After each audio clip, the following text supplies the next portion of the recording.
¿Te imaginas caminar por las calles de Roma hace 2000 años? El aire impregnado de humo, el bullicio de los mercados, los pregones de los comerciantes.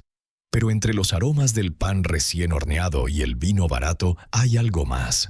Un murmullo, una promesa de placer y pecado, escondida detrás de puertas sin nombre y en grafitis tallados en los muros de piedra. Roma, la capital del mayor imperio de la antigüedad, no solo era una máquina de guerras y conquistas, era también una ciudad donde el sexo y el deseo se vivían sin el pudor que hoy conocemos. En el Imperio Romano la sexualidad era tan abierta y visible que su rastro aún hoy nos sorprende. Frescos explícitos en Pompeya, estatuillas con formas eróticas, amuletos en forma de falo colgando en las casas y tabernas. ¿Cómo era realmente el porno en una sociedad tan diferente a la nuestra? ¿Qué significaba para ellos el deseo, la lujuria y el placer? Lo cierto es que Roma tenía una relación con el sexo que podría parecernos tan primitiva como sofisticada al mismo tiempo. Había un mercado del placer que movía dinero, poder e incluso influencia política. Desde los prostíbulos de mala muerte hasta las lujosas casas de citas frecuentadas por senadores y generales, el sexo no era solo un acto íntimo, era una herramienta social y, en muchos casos, un espectáculo. Antes de sumergirnos en esta historia llena de excesos, quiero que me cuentes algo. ¿Desde qué país nos estás viendo y a qué hora estás viendo este video? Déjalo en los comentarios. Me encanta saber desde dónde viajas conmigo al pasado. Ahora, volvamos a Roma. Imagina caminar por una calle empedrada, en pleno barrio de los Lupanares. Son callejones estrechos, iluminados apenas por antorchas y decorados con símbolos fálicos que indican el camino hacia el placer. Las puertas están abiertas, invitando a entrar. No hay carteles luminosos ni cortinas discretas. Todo está a la vista. Detrás de esas puertas, hombres y mujeres de diferentes orígenes esperan a clientes que buscan mucho más que compañía. En las ciudades romanas, especialmente en lugares como Pompeya y Herculano, el sexo se anunciaba en los muros con pequeños frescos que mostraban sin censura alguna lo que se ofrecía en el interior. Era su versión del marketing, pero pintada con colores vivos y escenas que hoy consideraríamos demasiado explícitas para la vía pública. Pero no todo era tan directo. En las casas de los ricos, las obras de arte eróticas se colocaban en jardines y habitaciones privadas, no solo como decoración, sino como una forma de mostrar estatus y cultura. Quien poseía este tipo de piezas se consideraba alguien culto y conocedor de los placeres de la vida. Era una mezcla de erotismo y prestigio. Roma tenía una fascinación casi obsesiva con el cuerpo humano. La desnudez no era un tabú como lo fue en otras culturas. Las termas, por ejemplo, eran espacios donde hombres y mujeres se bañaban y relajaban sin complejos, en un ambiente que fácilmente podía convertirse en un escenario para el deseo.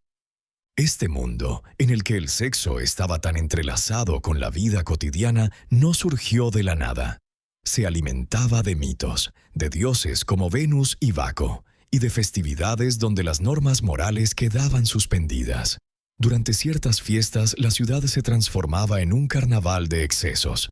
Las Saturnales y las Floralias eran celebraciones donde el placer se mezclaba con la religión y donde los límites se desdibujaban. Pero, ¿cómo se consumía ese porno en Roma? ¿Existía algo parecido a lo que hoy entendemos por entretenimiento erótico?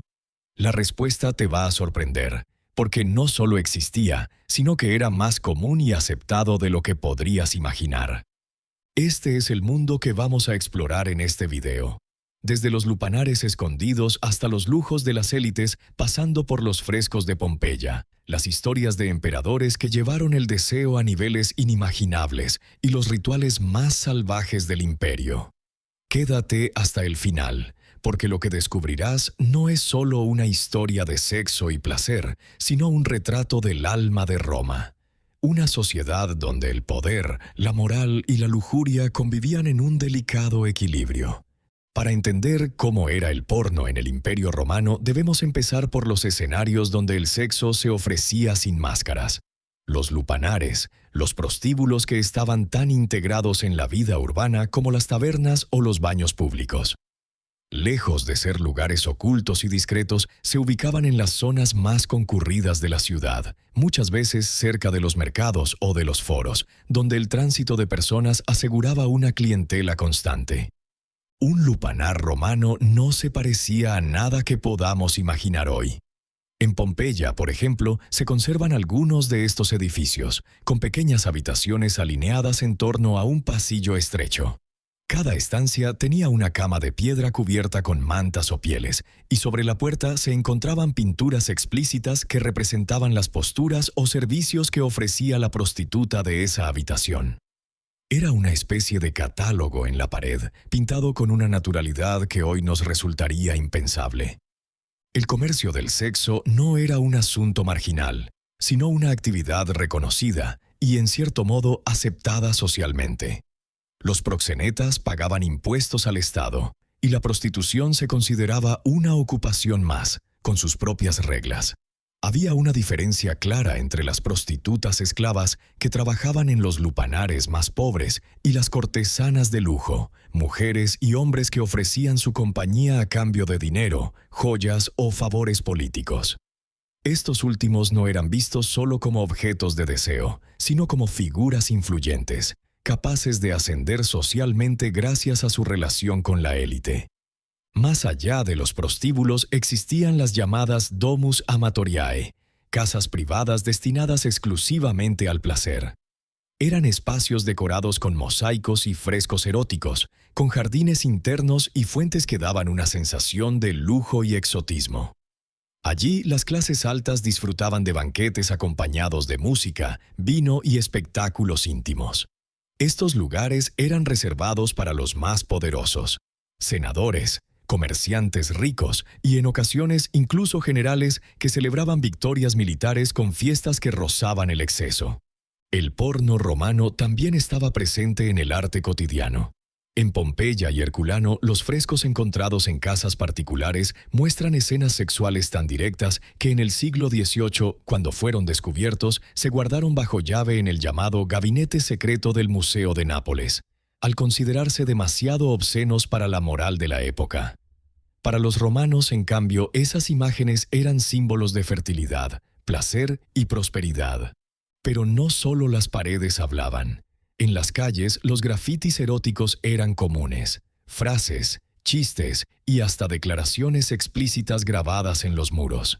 Un paseo por los barrios populares revelaba un lenguaje sexual directo, sin censura, como si el deseo fuera una parte inseparable de la vida pública.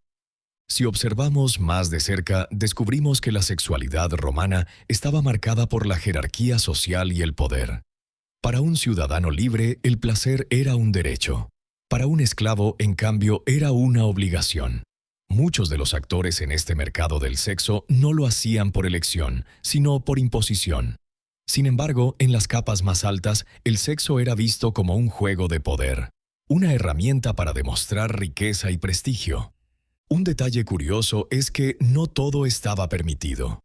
Había normas que regulaban el comportamiento sexual, sobre todo en el caso de las mujeres de buena familia. Para ellas, el deseo debía permanecer oculto, relegado al ámbito privado. Por eso, las escenas eróticas y las fiestas más desenfrenadas estaban reservadas para espacios donde la sociedad romana se permitía olvidar sus propias normas. Las tabernas, las casas de citas y ciertos festivales donde el exceso no solo estaba permitido, sino celebrado. En este punto, uno no puede evitar preguntarse, ¿qué habría pasado si hubiésemos tenido acceso directo a una fiesta privada en una de estas casas de placer? ¿Qué secretos y excesos habríamos visto? Lo cierto es que las fuentes históricas nos dejan entrever un mundo donde el lujo, el sexo y el poder formaban una combinación explosiva, tan fascinante como inquietante. Roma no veía el sexo como algo vergonzoso, sino como una parte esencial de la vida, un reflejo del orden natural y divino. El cuerpo era una herramienta para experimentar placer, pero también un símbolo de fertilidad y prosperidad. Y mientras en los barrios bajos el deseo se vivía con crudeza, en las villas de los ricos se convertía en un arte. El Imperio Romano no solo aceptaba la sexualidad, sino que la convertía en parte de su vida cotidiana y en un símbolo de poder. Sin embargo, es importante entender que la forma en que los romanos percibían el sexo era muy diferente de la nuestra. No existía el mismo concepto de intimidad o privacidad que manejamos hoy. Para ellos, el cuerpo y el placer formaban parte de un ciclo natural, ligado a los dioses, a la fertilidad y al orden social. Uno de los aspectos más llamativos es el arte erótico, presente en lugares tan inesperados como los baños públicos o las casas familiares. En Pompeya, por ejemplo, se han encontrado frescos en comedores y habitaciones donde se representan escenas de parejas, algunas en contextos mitológicos, como Venus y Marte o Dionisio y sus bacantes. Lejos de ser ocultadas, estas imágenes formaban parte de la decoración principal, como si el erotismo fuese un elemento de buena suerte o un símbolo de alegría y abundancia. En las termas, donde hombres y mujeres acudían no solo a bañarse, sino también a socializar, la desnudez no era un tabú. Era común que las paredes estuvieran adornadas con mosaicos o relieves que incluían representaciones del cuerpo humano, tanto masculino como femenino, en actitudes que hoy nos parecerían demasiado directas para un espacio público. Las termas, además, podían ofrecer servicios adicionales, desde masajes hasta encuentros más privados, algo que los romanos consideraban una extensión natural de la relajación. Otro elemento clave eran los amuletos fálicos, conocidos como fascinum. Estos amuletos, con forma de miembro masculino, se colocaban en las casas, en las calles e incluso como colgantes para niños. Aunque hoy podrían interpretarse como símbolos de vulgaridad, en Roma eran objetos de protección, destinados a alejar el mal de ojo y atraer la prosperidad. Este tipo de objetos muestra cómo el erotismo no era considerado algo sucio o vergonzoso, sino un talismán de fuerza vital. Cuando hablamos de pornografía en Roma, debemos entender que no existía en el sentido moderno. Sin embargo, los romanos producían arte con contenido explícito, en formas como lámparas de aceite decoradas con escenas eróticas, monedas con símbolos sexuales y grafitis que relataban aventuras amorosas. Todo esto se consumía sin el escándalo que generaría en nuestra época. Para un ciudadano romano, la sexualidad era un lenguaje más, un elemento que reflejaba tanto su visión del mundo como su estatus social. El erotismo también estaba presente en los espectáculos públicos. Aunque los gladiadores y las carreras de carros eran la forma más visible de entretenimiento, algunos eventos incluían actuaciones cargadas de sensualidad. Las fiestas de Floralia, por ejemplo, combinaban teatro, danza y celebraciones donde el deseo se mezclaba con la diversión y el vino. Durante estas festividades, las normas sociales se relajaban y las mujeres podían vestir con mayor libertad, lo que hacía que la ciudad adoptara un ambiente de fiesta desinhibida. Sin embargo, todo tenía límites. La moral romana, aunque flexible, no aceptaba los mismos comportamientos para todos. Un ciudadano libre tenía más libertades, mientras que las mujeres de la élite estaban bajo estrictas normas de conducta. Cualquier muestra pública de deseo por parte de una mujer de clase alta podía convertirse en un escándalo. Por eso, las obras eróticas que vemos en las villas de Pompeya eran, en realidad, parte de un espacio controlado, reservado a invitados y personas de confianza. Un dato curioso es cómo el arte erótico romano ha influido en nuestra visión actual del pasado. Durante siglos, las piezas más explícitas fueron escondidas en colecciones privadas o censuradas. De hecho, en el siglo XIX, muchos museos europeos ocultaban los frescos y esculturas consideradas indecentes. Hoy, sin embargo, entendemos que estas representaciones eran un reflejo natural de la vida romana, sin el filtro moral que impondría más tarde la Edad Media y el cristianismo. En este contexto, el erotismo no era solo placer, sino también una herramienta de poder. Los emperadores y líderes utilizaban su vida íntima para demostrar autoridad, influencia o incluso para manipular a sus enemigos. Algunos, como Tiberio o Calígula, pasaron a la historia por sus excesos, rodeados de rumores que, aunque a veces exagerados, muestran hasta qué punto el sexo estaba vinculado al poder en Roma. En el corazón del Imperio Romano, el sexo no solo era una forma de placer, sino también un instrumento político. Los emperadores, senadores y figuras de poder utilizaban sus aventuras amorosas como herramientas para consolidar su influencia, intimidar rivales o demostrar estatus. Esta conexión entre deseo y poder alcanzó un punto casi teatral en las élites romanas, donde los rumores y los escándalos circulaban tan rápido como las noticias sobre victorias militares. Uno de los nombres más mencionados en este contexto es Calígula, el emperador que la historia recuerda por su carácter impredecible y sus excesos. Las crónicas cuentan que organizaba banquetes en los que el vino corría como ríos y donde el entretenimiento iba mucho más allá de la música o la danza. Calígula entendía que el placer podía ser un arma. Invitaba a senadores y generales a sus fiestas y en medio de la embriaguez los ponía en situaciones comprometedoras, recordándoles quién tenía el control absoluto. Pero Calígula no era una excepción. Tiberio, su antecesor, también dejó huella por su vida personal. Se dice que en su retiro en la isla de Capri organizaba reuniones privadas en las que los límites eran difusos, combinando lujo, poder y deseo. Aunque es probable que muchos relatos estén exagerados por sus enemigos políticos, lo cierto es que su nombre quedó asociado a un estilo de vida donde el sexo se entrelazaba con la dominación y la política. No solo los hombres estaban en el centro de estos rumores.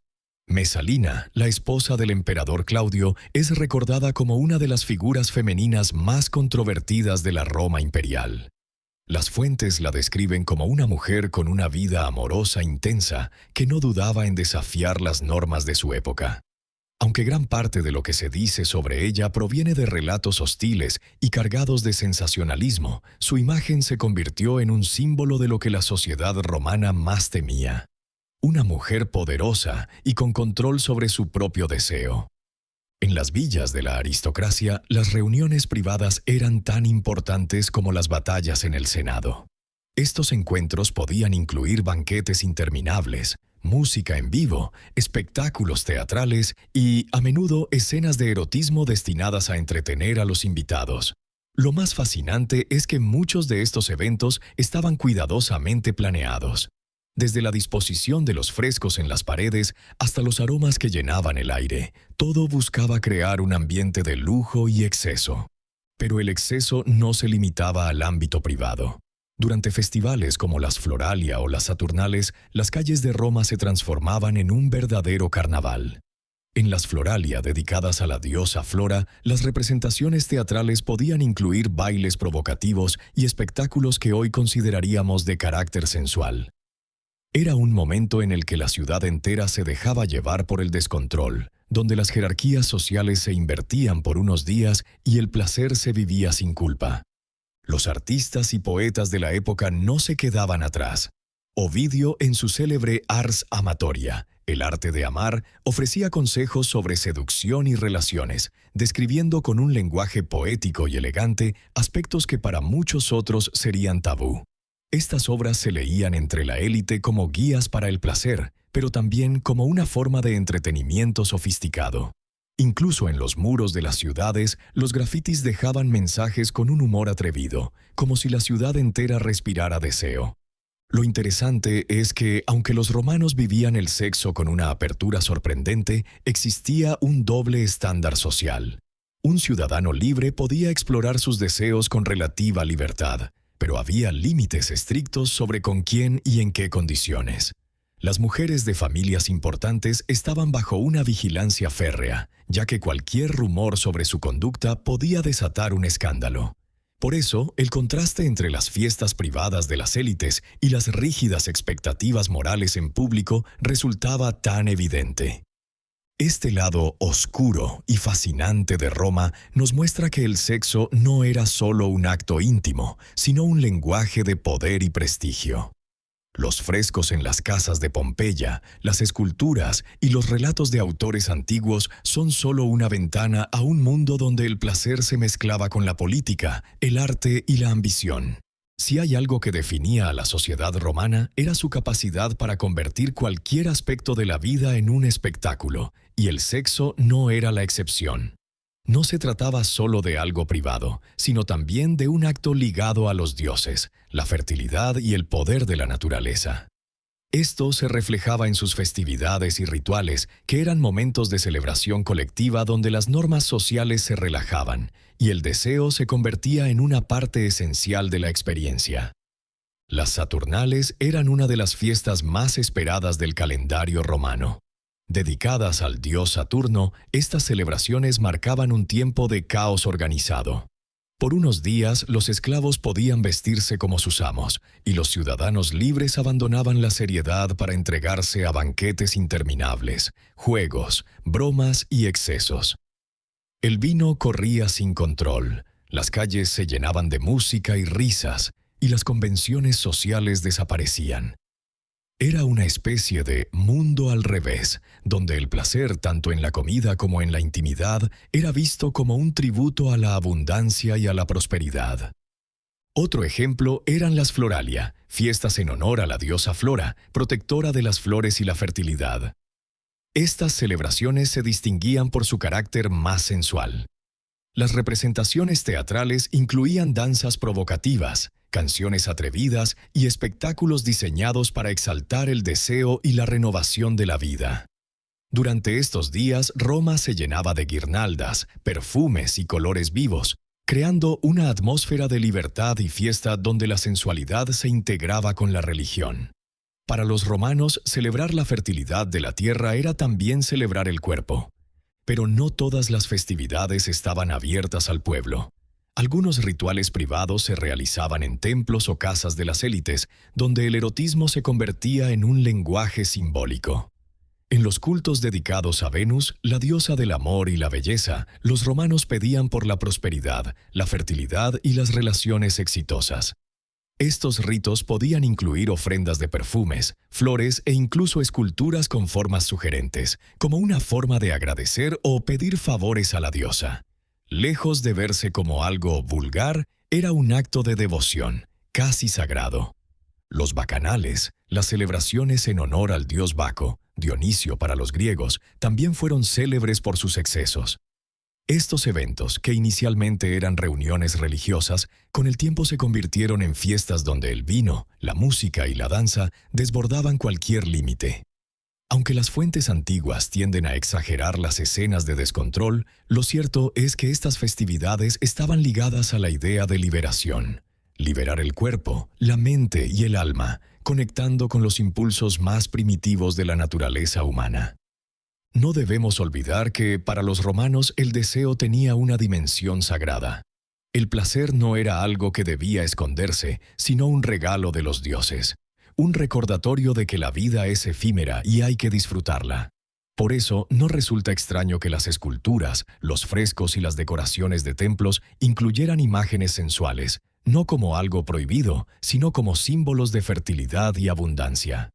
Lo más interesante es que, durante estas festividades, las jerarquías sociales quedaban en pausa. Un esclavo podía beber junto a un ciudadano libre, y los límites entre hombres y mujeres se difuminaban en medio del ambiente festivo. Estos momentos de igualdad temporal no solo fortalecían el sentido de comunidad, sino que también servían como válvula de escape para una sociedad que en el día a día estaba marcada por una estricta división de clases. La conexión entre el erotismo y la religión romana nos recuerda que, para esta civilización, el cuerpo no era algo sucio ni pecaminoso. Todo lo contrario, era una expresión de vida, de energía vital. Celebrar el deseo era, de alguna forma, celebrar a los dioses que lo habían creado. Si algo nunca le faltó al Imperio Romano fueron las historias de escándalos. Los cronistas de la época, como Suetonio o Tácito, se encargaron de dejar constancia de los excesos y extravagancias de emperadores, senadores y figuras de la aristocracia. Algunas de estas historias están tan cargadas de rumores y exageraciones que cuesta distinguir la verdad del mito. Pero todas nos muestran una sociedad donde el poder y el deseo iban de la mano. Un ejemplo emblemático es el de Nerón, el emperador que no solo es recordado por el gran incendio de Roma, sino también por su vida personal llena de excesos. Se dice que organizaba espectáculos privados en su palacio, en los que el teatro y la sensualidad se mezclaban en puestas en escena tan elaboradas como provocativas. Algunas crónicas incluso hablan de cómo Nerón vestía trajes extravagantes y transformaba estas fiestas en verdaderas obras de teatro donde él mismo era el protagonista. Otro personaje legendario es el Agábalo, conocido por su carácter excéntrico y su estilo de vida fuera de lo común. Este emperador, apenas un adolescente cuando accedió al trono, era famoso por celebrar banquetes donde las decoraciones, los manjares y los juegos estaban pensados para impresionar a la élite romana. Aunque muchas de estas historias fueron escritas por autores que lo despreciaban, su nombre se convirtió en sinónimo de exceso y desenfreno. El Senado y las clases altas no estaban libres de rumores. Se contaba, por ejemplo, que en algunas villas privadas los aristócratas organizaban cenas temáticas, donde además de los banquetes se ofrecían espectáculos de danza y representaciones inspiradas en los mitos de dioses como Venus, Marte o Dionisio. Estas veladas eran una mezcla de cultura, lujo y placer, pensadas para mostrar que el anfitrión tenía no solo dinero, sino también refinamiento y poder. Incluso las matronas romanas, mujeres de familias nobles, eran protagonistas de relatos donde se las describía como figuras de fuerte carácter y en ocasiones de vida intensa. Aunque muchas veces estos relatos estaban llenos de difamaciones por razones políticas, muestran cómo la sociedad romana temía a las mujeres que tenían demasiado control sobre su vida y su sexualidad. Mesalina, esposa del emperador Claudio, es quizá el ejemplo más citado. Su historia, entre lo real y lo exagerado, está llena de anécdotas que buscan retratarla como una mujer fuera de las normas de su tiempo. Fuera de las élites, las tabernas y lupanares también eran centros de historias. Muchos grafitis encontrados en Pompeya narran con humor y descaro aventuras amorosas, con frases que hoy serían el equivalente a los mensajes en redes sociales. Estos pequeños textos, tallados en las paredes, muestran una ciudad viva, donde el deseo formaba parte de la identidad colectiva. Algo similar ocurría en los espectáculos. Los gladiadores, por ejemplo, no solo eran guerreros, sino también iconos de deseo. Algunos eran tan populares que sus imágenes aparecían en paredes y objetos, admirados por mujeres y hombres por igual. La fuerza física y el coraje en la arena los convertían en símbolos de virilidad, casi en figuras de culto. No podemos olvidar que, para los romanos, todo esto estaba ligado a un ideal. La potencia, la belleza y el placer eran atributos que demostraban éxito en la vida. Un ciudadano respetado debía disfrutar de banquetes, tener descendencia y demostrar que era dueño de su cuerpo y de su destino. La austeridad no era una virtud en Roma, lo era la abundancia. Las historias de escándalos no solo se contaban en voz baja, eran material para la literatura, los poemas y hasta las obras de teatro. Algunos autores, como Marcial o Juvenal, utilizaban un tono irónico para retratar los excesos de la sociedad, mezclando humor con crítica. Es gracias a ellos que hoy podemos imaginar esas fiestas, esos banquetes y esas escenas que parecen sacadas de una película. ¿Y qué nos dicen estas historias? Que la Roma imperial era una ciudad que vivía al límite. En un mundo donde el poder se mostraba con gestos de grandeza, el placer era otro escenario para demostrar quién estaba en la cima de la jerarquía. Y en ese juego, el porno de Roma no era una industria oculta, sino una parte aceptada de la vida social, una mezcla de arte, deseo y política. Si algo nunca le faltó al Imperio Romano fueron las historias de escándalos. Los cronistas de la época, como Suetonio o Tácito, se encargaron de dejar constancia de los excesos y extravagancias de emperadores, senadores y figuras de la aristocracia. Algunas de estas historias están tan cargadas de rumores y exageraciones que cuesta distinguir la verdad del mito. Pero todas nos muestran una sociedad donde el poder y el deseo iban de la mano. Un ejemplo emblemático es el de Nerón, el emperador que no solo es recordado por el gran incendio de Roma, sino también por su vida personal llena de excesos. Se dice que organizaba espectáculos privados en su palacio, en los que el teatro y la sensualidad se mezclaban en puestas en escena tan elaboradas como provocativas. Algunas crónicas incluso hablan de cómo Nerón vestía trajes extravagantes y transformaba estas fiestas en verdaderas obras de teatro donde él mismo era el protagonista. Otro personaje legendario es el Agábalo, conocido por su carácter excéntrico y su estilo de vida fuera de lo común.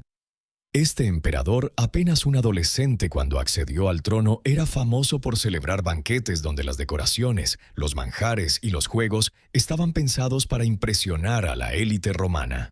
Aunque muchas de estas historias fueron escritas por autores que lo despreciaban, su nombre se convirtió en sinónimo de exceso y desenfreno. El Senado y las clases altas no estaban libres de rumores. Se contaba, por ejemplo, que en algunas villas privadas los aristócratas organizaban cenas temáticas, donde además de los banquetes se ofrecían espectáculos de danza y representaciones inspiradas en los mitos de dioses como Venus, Marte o Dionisio. Estas veladas eran una mezcla de cultura, lujo y placer, pensadas para mostrar que el anfitrión tenía no solo dinero, sino también refinamiento y poder. Incluso las matronas romanas, mujeres de familias nobles, eran protagonistas de relatos donde se las describía como figuras de fuerte carácter y en ocasiones de vida intensa. Aunque muchas veces estos relatos estaban llenos de difamaciones por razones políticas, muestran cómo la sociedad romana temía a las mujeres que tenían demasiado control sobre su vida y su sexualidad. Mesalina, esposa del emperador Claudio, es quizá el ejemplo más citado. Su historia, entre lo real y lo exagerado, está llena de anécdotas que buscan retratarla como una mujer fuera de las normas de su tiempo. Fuera de las élites, las tabernas y lupanares también eran centros de historias. Muchos grafitis encontrados en Pompeya narran con humor y descaro aventuras amorosas, con frases que hoy serían el equivalente a los mensajes en redes sociales. Estos pequeños textos, tallados en las paredes, muestran una ciudad viva, donde el deseo formaba parte de la identidad colectiva. Algo similar ocurría en los espectáculos. Los gladiadores, por ejemplo, no solo eran guerreros, sino también iconos de deseo. Algunos eran tan populares que sus imágenes aparecían en paredes y objetos, admirados por mujeres y hombres por igual. La fuerza física y el coraje en la arena los convertían en símbolos de virilidad, casi en figuras de culto. No podemos olvidar que, para los romanos, todo esto estaba ligado a un ideal. La potencia, la belleza y el placer eran atributos que demostraban éxito en la vida. Un ciudadano respetado debía disfrutar de banquetes, tener descendencia y demostrar que era dueño de su cuerpo y de su destino. La austeridad no era una virtud en Roma, lo era la abundancia. Las historias de escándalos no solo se contaban en voz baja, eran material para la literatura, los poemas y hasta las obras de teatro. Algunos autores, como Marcial o Juvenal, utilizaban un tono irónico para retratar los excesos de la sociedad, mezclando humor con crítica. Es gracias a ellos que hoy podemos imaginar esas fiestas, esos banquetes y esas escenas que parecen sacadas de una película. ¿Y qué nos dicen estas historias? Que la Roma imperial era una ciudad que vivía al límite. En un mundo donde el poder se mostraba con gestos de grandeza, el placer era otro escenario para demostrar quién estaba en la cima de la jerarquía. Y en ese juego, el porno de Roma no era una industria oculta, sino una parte aceptada de la vida social, una mezcla de arte, deseo y política. A lo largo de este viaje por la Roma imperial, hemos descubierto un mundo que, a pesar de estar tan lejano en el tiempo, nos resulta inquietantemente cercano. Un mundo donde el poder, el deseo y la cultura formaban un tejido inseparable, donde el placer no era un secreto vergonzoso, sino una parte más de la vida pública y privada. Los romanos vivían la sexualidad sin la carga de culpa que siglos después impondrían otras culturas. Para ellos, el cuerpo era una extensión de la naturaleza, un instrumento de disfrute, fertilidad y en muchas ocasiones una forma de demostrar estatus.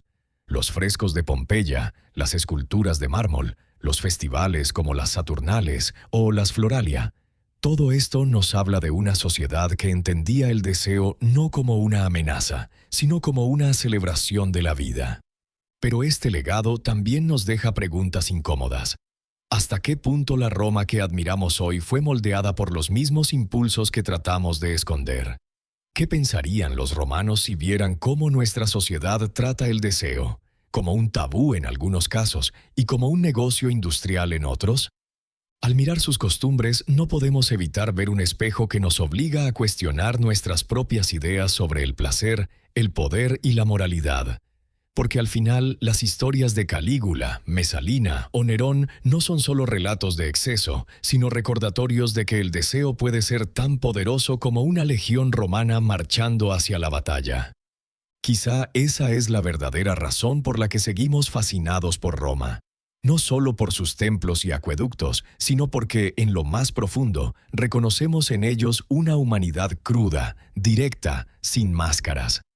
Ahora quiero preguntarte a ti, ¿qué opinas de esta visión de Roma? ¿Te sorprende su relación con el deseo y el poder? Déjame tu respuesta en los comentarios y cuéntame desde qué país nos ves y a qué hora estás viendo este video. Me encanta leerlos y saber desde dónde viajan conmigo a través de la historia. Antes de cerrar, no olvides algo importante. Suscríbete y activa la campanita para no perderte las próximas historias ocultas y sorprendentes que tengo preparadas. La Roma imperial fue una civilización de extremos, brillante en su ingeniería, inmortal en su arte, pero también desbordante en sus pasiones. Hoy, al repasar sus costumbres más íntimas, entendemos que los romanos no solo construyeron carreteras y monumentos, sino también un legado de emociones, deseos y contradicciones que aún palpitan en nuestra memoria colectiva. ¿Qué otros secretos crees que se esconden en las sombras de la historia? Quizá la respuesta esté en los muros de una ciudad enterrada bajo cenizas, o en un manuscrito olvidado en una biblioteca antigua. Pero lo cierto es que mientras sigamos explorando estas historias, la Roma de los placeres y los excesos seguirá viva en nuestra imaginación. Este video llega a su fin, pero la historia continúa. Si te ha gustado este viaje por el lado más oculto del Imperio Romano, te invito a quedarte en el canal, porque lo que viene después es incluso más sorprendente de lo que acabas de ver.